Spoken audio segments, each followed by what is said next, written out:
leadership, workplace mental health, entrepreneurship. This is Victory Leaders Lounge. You know, every time I see that trailer, it's just incredibly cheesy, and I love it. Anyway, this is JJ Hardy with another episode of Victory Leaders Lounge. And today I have another U.S. Army soldier on here who has a business of his own. And it's wonderful because I love to bring these type of people onto my podcast and let them share their journey. Today we have Tyler Hathaway, and he's going to introduce himself and tell you a little bit of background. And here he is. Go ahead, Tyler. Well, hi, I'm Tyler Hathaway. I'm the founder and CEO of Patriots Marketing of America. I'm also a prior Army combat medic. I'm technically still in the reserves, just trying to get out of the PEB process. But basically, the background for me is a slow journey into entrepreneurialism. From being a medic, being in the medical field, was working in the ER, and then a bunch of other places as well at Sacred Heart, and just a lot of chaos for personal life and business stuff for my parents because they have a small business, and then the COVID vaccines that mandates came down, and I had the college telling me, "Hey, you can't continue with your program." I was finishing the last quarter or two of prerequisites for either PA school or nursing, and then I also had the hospital say, "Hey, you're going to have to take the vaccine or you're going to not have a job," basically. They were giving me the option of being tested daily pretty much, which is not healthy because the stuff on the tester wasn't really safe for that. And then also the military was saying, "You're going to get this dishonorable discharge." And I've always tried to have a honorable service for the Army. And I kind of paused for a moment and was thinking, okay, God, you got my attention. What is this that's happening right now? And then I kind of landed into this. Spent 30 hours online trying to figure out what I was going to do to make ends meet. I couldn't do a job because if I got a dishonorable discharge, who would hire me, right? It couldn't be anything medical. I couldn't go back to school because the college wouldn't let me and there was no time. So I knew it had to be a business of some kind. And so I had a tiny bit of money, but not a lot. And I found a course. This is kind of what I feel like is kind of God's providence, is I found a course for real estate, like wholesale real estate. I was looking up a blog about that. And halfway through the blog, it transitioned into kind of, well, what I really want to talk to you about is digital real estate and marketing. And digital real estate, think websites, anything like that. That's what they consider it. And then it was just going into that course and several others after that, starting a marketing company and slowly growing it till where it is today. And still with the military, it ended up being a beautiful thing where I had a religious exemption, and then eventually the mandate just got lifted and everything was back to normal, like nothing was going on. So it's just a lot of chaos, a lot of growth personally, professionally. But here we are.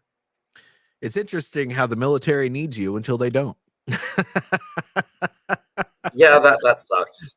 Yes. I'm not gonna lie, that does suck. Yeah. And then, you know what? It's no different on active duty.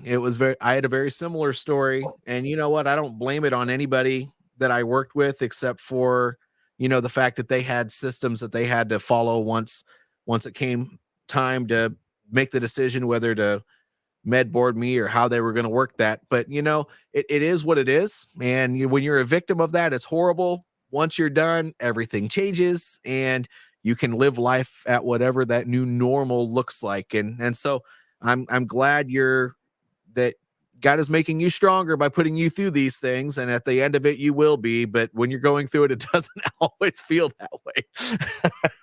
So, no. Yep. Go ahead. No, I mean, it doesn't feel like that, but at the same time, it's kind of, it's interesting. I think sometimes we look at it like, I think it's Elijah with the palm tree and then and it just being cut, and we're like, what? Why? No. You know, we don't really see always the things that is going on around us, or it's very easy to look at our bad days and our trials and think, hey, this is terrible. And I always ask God, okay, I'm going to give myself 5 seconds. This sucks. This hurts. And then I go into, okay, God, what is the lesson that you want me to learn in this, so that I am a better person for whatever you have me that you want me to do? Right. And what is it that I can do to improve? And that's kind of Right. just how I live. Yep. And that's what I explain to my kids. And that's a very important lesson, is that, nothing actually happens to you. It happens for you, even though sometimes you're at the bottom going, hello. But that's okay. You know what? We all come, we're all warriors, especially I know you are, as a combat medic. You've weathered the storm, you've taught other warriors how to be warriors, and I know you did a lot of training and stuff like that to teach other medics how to do what they got to do. So I mean, you'll weather through it and come out a stronger person, because that's just what warriors do. And that's why leadership is very, very important, because if you can keep that positive mentality and look at the brighter side of things, even while you're embracing the suck, which is a phrase that not a lot of people know unless they served in the military, um, you'll never know, and you will get through it. You'll come out a better person.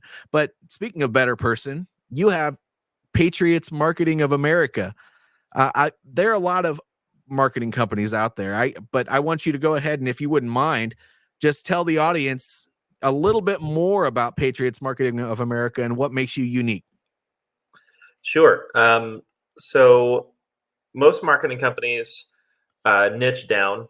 And by niche, I just mean an individual sector or industry that they focus on. And Patriots Marketing America, we want actually to be nicheless. We wanted specifically to do what everybody else wasn't. They are all doing individual expert in one field kind of mentality, but we wanted to be the jack of all trades. We wanted to have experience from every industry's problems, and we wanted to be able to create tools or find tools that would be able to put into our basket that be able to fix as many problems as possible, as well as just understanding the market better by being in so many industries. So that kind of led us down the wild rabbit hole of going from 6 services to 141 and 12 different sectors. So business development, SaaS or software as a service. We also have some PR work, and then just a general digital marketing, and then kind of business, not quite coaching, but mentorship. And we look at things from the infrastructure side as well, because a lot of marketing companies just are taught focus on the marketing, do the digital marketing service, and then the rest is on them. But even businesses that are trying to get investor funding, or that are or have had it, they don't know what to do with it when they get it, and or what else is needed, or when they need to have things going. They don't have SOPs in place. They don't have, or standard operating procedures. Not everybody's military.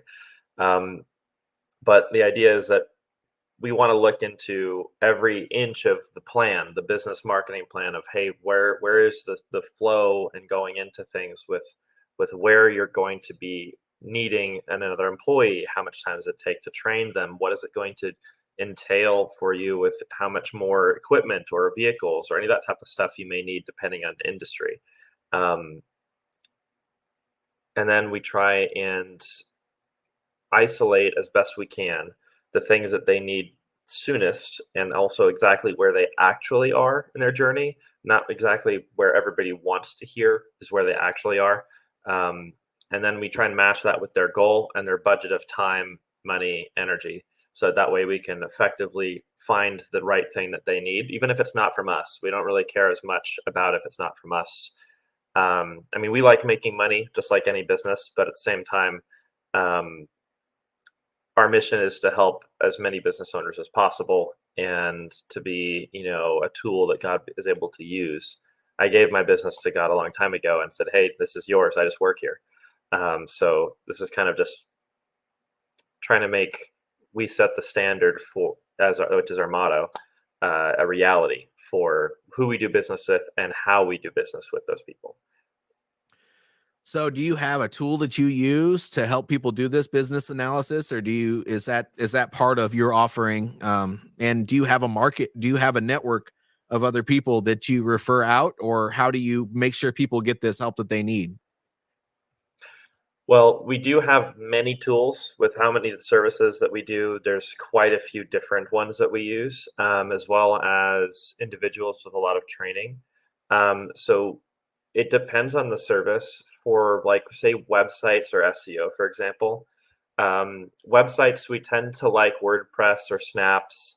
I don't necessarily like building on other platforms, but we do work on other platforms when our clients need us to. It also depends on kind of the tier of what quality they need, right? A lot of businesses want to hard sell their quality line, and that's where they are, and that's where they have to be. But we like to try and say, hey, we have tier A, B, and C of quality, and those have different levels of cost because depends on what you need or what you want. We're going to explain the difference. We want to educate. So that way people know, hey, if you're just starting out as a business, just starting out, you're less than, 6-figure income already, you're not there yet. And you don't necessarily need a ridiculously powerful website because it's going to take a lot of time to grow that anyway. What you need is something that you can use for advertising if you can even afford advertising. And if you can't afford advertising, if you're just spending on a site, you just need a business card basically on online. So it can be on a cheaper platform. It can be using a more basic team. I'm not saying that they're less skilled. I'm just saying that their focus is on those smaller builds, so that way we can continue using our best people for the higher level builds that we need to use. So there's just a lot of different tools and assets and things that we want to use. To be able to help the people in every level if we can, of where their journey is, instead of just focusing on the one that will be able to pay us the most. Sure. And before I ask you the next question, I want to tell the audience here that I am going to put his contact information. Well, it's his website, but I'm sure you can contact him through that. Otherwise, I know that you can look him up on Facebook and many other platforms. He's easy to get a hold of. But if you have a question for Tyler specifically while we're doing this live stream here, just make sure you ask. I'd be happy to put that up on the screen and let him answer it. Or if you have a question for me, doesn't matter. I'm here too. I'm just a facilitator. But I love answering questions. That's the thing that we like doing the most, actually, is being able to be a source of credible information. There's no really regulation in our industry, and there's a lot of scam artists and people that take a basic course and think that that's all they need, and then they never do any re-education or pay attention to market, or they rely solely on basically out-of-country assets to be able to facilitate the work, and they don't even know the industry. 92% of the marketing companies in the world make less than 10K a month. So to put that in perspective, the vast majority out there are not getting enough work to be able to gain enough experience before most of them fail. Or they get to that level of comfortability, which is around 6 figures of income, and they never grow from there because they never really have to be comfortable. Yeah, I mean, depends on what their goals are, right? Yeah, and that's most of them don't want to have a massive agency. It is stressful. All y'all's business problems now become my problems and my team's problems. And it can be a little chaotic. And that's okay. You know what? You and I both know from being business owners that having a business is chaotic. And, it's important to make sure that you are, whether it's paying for a service or building a community around what you're trying to do in a networking space, you have to have people to help you with these problems. If you don't, you're going to struggle a lot more than you need to.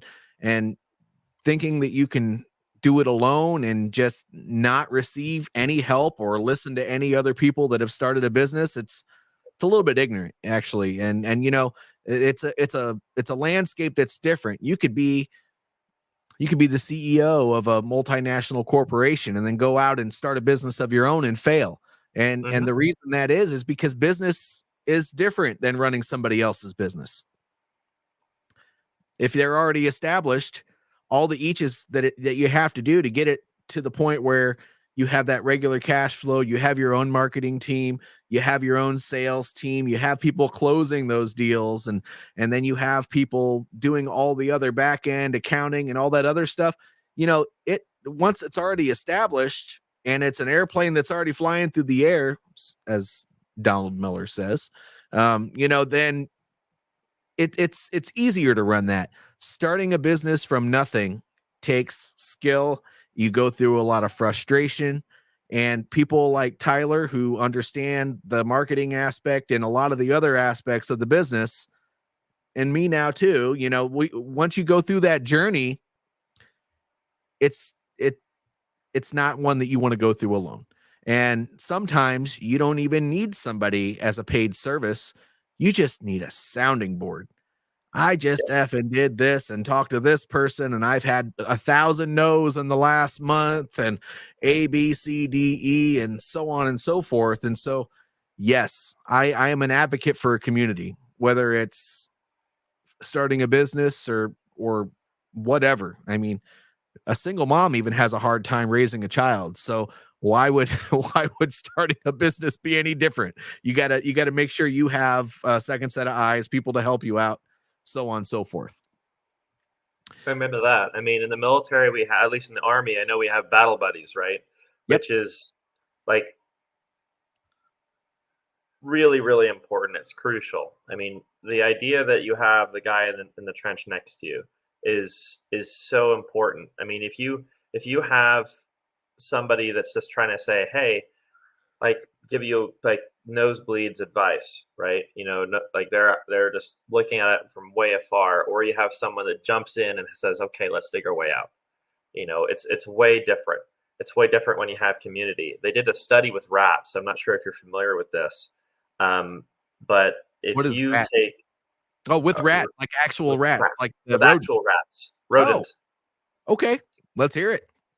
So they did a study. I forget where, but they did a study trying to determine, how long. Well, they dropped rats in a pool, and they saw how long they could tread water before they thought that they were going to be like that before they could stop, and then they'd start sink, and they'd rescue them right before they drowned. And then they gave them a very brief rest, like 5 minutes, and then they dumped them back in again. How long do you think that they actually they treaded water the next time? Well, it depends on how many rats they put in the pool. To me, one thing that's wonderful about having a team is that sometimes you work 3 times as hard for the sake of others. And if there's just one other person in the pool, well, it's going to take you less time to give up on each other than it would be if you had a whole bunch of people that you were fighting for. I like that, but that's not exactly where I was going with it. But they put them in individually so that they could test showing that. But what happened was that they ended up being in there for like 40 hours or 30 hours or something like that. Holy cow. Because they knew that they were going to be rescued, and so that they kept fighting harder. The thought that, hey, I've got someone that's going to come and rescue me. I've got someone out there that's going to save me. Now, to that, it kind of makes you think about one, like to me, it made me think immediately about Christ. It's like, hey, the good news, right? Hey, we've got the good news of salvation, and we have that. And also like, hey, you've got battle buddies that are going to be coming for you. They're going to come and rescue you. Or, hey, I've got people in my business community that are going to help me if I struggle or I fall, because we are all in the fight together. Yep. Because it is a community. It does take a village. And like a small parent that has a small child, or it's not a small parent, a parent that has a small child. I knew what you meant. Right. Well, I'm going to have all these 5 foot nothing, mom's going to like beat me up over that if I don't clarify. Sure. But yeah, like all of these, I almost said it again, all of these single parents or people that are struggling with their kids and just are exhausted, they need their community too. So I think just the idea that we know we're going to be rescued, or just that if we don't feel we have anyone, we don't have anyone to ask for help, it makes it harder to ask for help. And especially if you go through a longer period of time with that, you get that shield or that iron dome basically of, hey, I can't, I have to do this on my own. I have to do it by myself. And business owners feel like they have to wear all the hats, but I think that's also because I think you might agree with this. I think most business owners fail themselves by thinking they have to operate their business initially as if it's a job. They Yeah. create an environment where they treat it as if it's a job and that they have to wear all the hats versus trying to delegate or hire, which is, I think, the greatest gift you can have as business, which is the thing that scales you, which you can't scale a job, you can scale a business. So if you're treating your business like it's a job, you can't scale it as effectively as if you're kind of a business owner mindset versus a business operator mindset. It's completely different in my mind. Yeah. And you know what? There's actually a book that talks about this. It's The 7 Habits of Highly Effective People by Stephen Covey. And I love so he describes what you're talking about very clearly. And this kind of actually talks about the people that you should probably bring onto your company, even though most people, they bring on a marketer or a salesperson first, just because that's the initial place where they struggle. But they said every business is made of 3 types of people. There's the CEO, there's the manager, and then there's the technician. And you, of course, you have your employees, but the manager manages that. And the reason that you have these 3 types of people is because the CEO has the vision. The manager takes care of all the tasks, the statistics, the people. We'll call them the Each's. That we used to use that word all the time in the military. So I'll use the Each's. And then the technician, he's the subject matter expert that takes care of all the technical work. So whether that's in marketing, if you have a technician for marketing, you need that person because they know what they're doing and you can rely on them 110%. Or it's going out there and closing sales. They are an expert in that.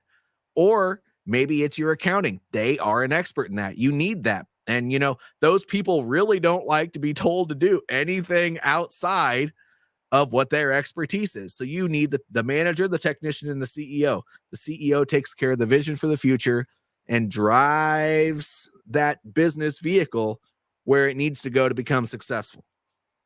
So I like the way I have to put in a plug every once in a while for Stephen Covey, because that book, he just shows how much of a genius he is. And he passed that on to his son, and his son has written a couple books as well. So that's good stuff. I mean, it's as simple as a fire team too. I mean, you know, or a squad ops or anything like that. You've got, you know, your officer, your NCO, and you've got, you know, the E4 mafia beneath. You know, it's kind of it's pretty effective tool. You know, when you have an organizational structure that's based off of leadership and culture. I mean, those are the 2 biggest identifiers, really, right, of a business success or failure.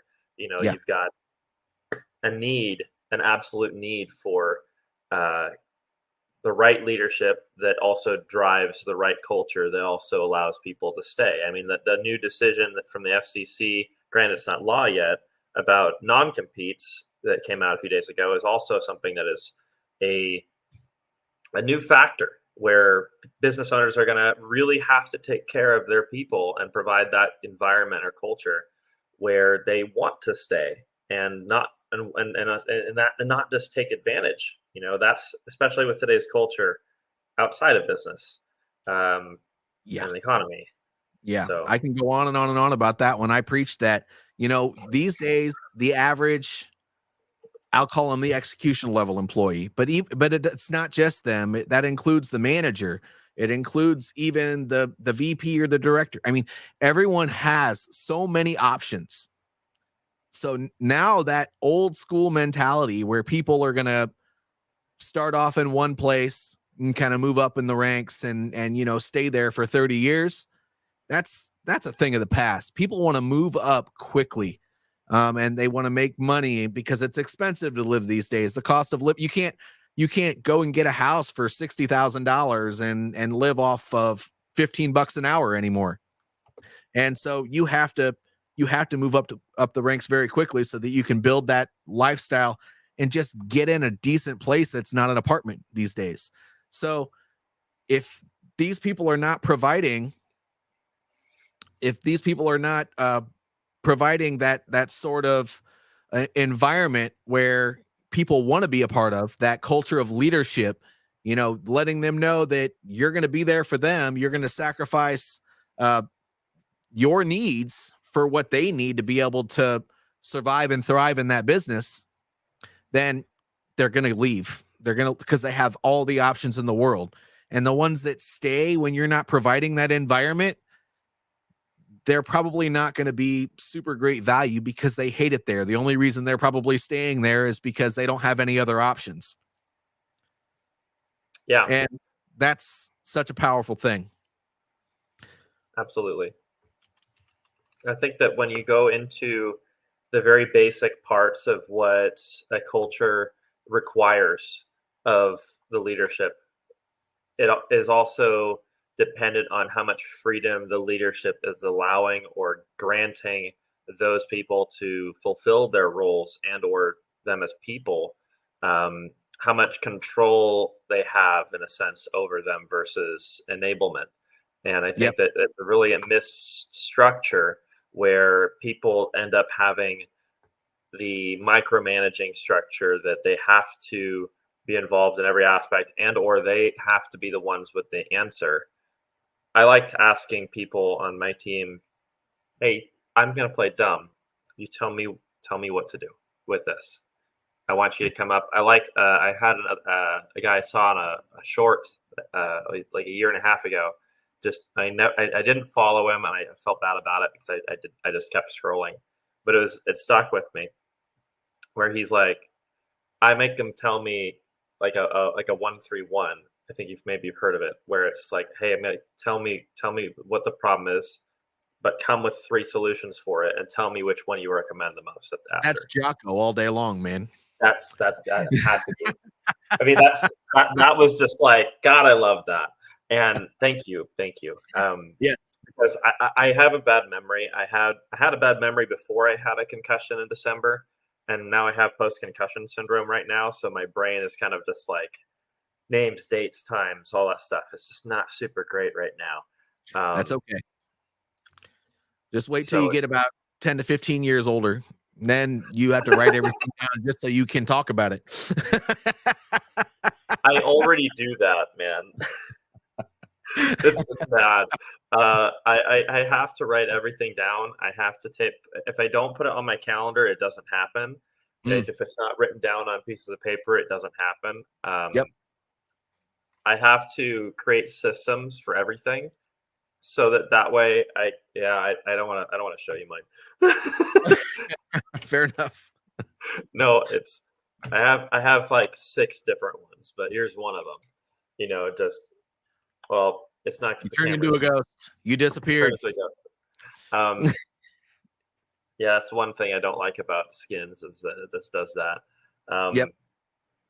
But no, I think that the biggest part that I liked about that 1-3-1 message is kind of the allowance and freedom it gives those people. It also makes them think. It makes them have to come up with a position of being a leader themselves, whether that's in the information they provide and the opinion they provide or in their station.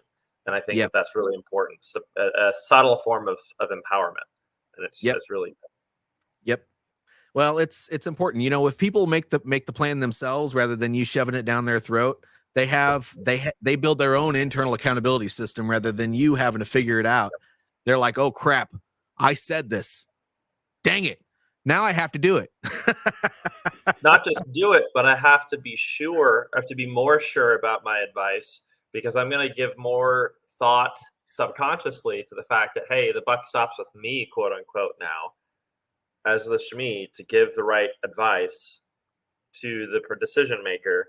And hey, this is the 3 options I came up with, and this is the one I suggest we use. But it's your choice. And here's the reasons why, and also be able to make them explain why. It makes them, I think, it annoys them at first a little bit because they're not used to it, and then eventually they get used to it, and then they really just can't get enough of it. Well, you know what? What I have to say to those people when they're not happy with their current state while they're going through that growth process is comfort is the enemy of success. So if you don't Yes. want to do the uncomfortable things, then you're going to be either stuck, or you know what happens if you don't water a plant anymore, it just dies. So I mean, your growth will just die and you'll fizzle off, and you don't want to do that either.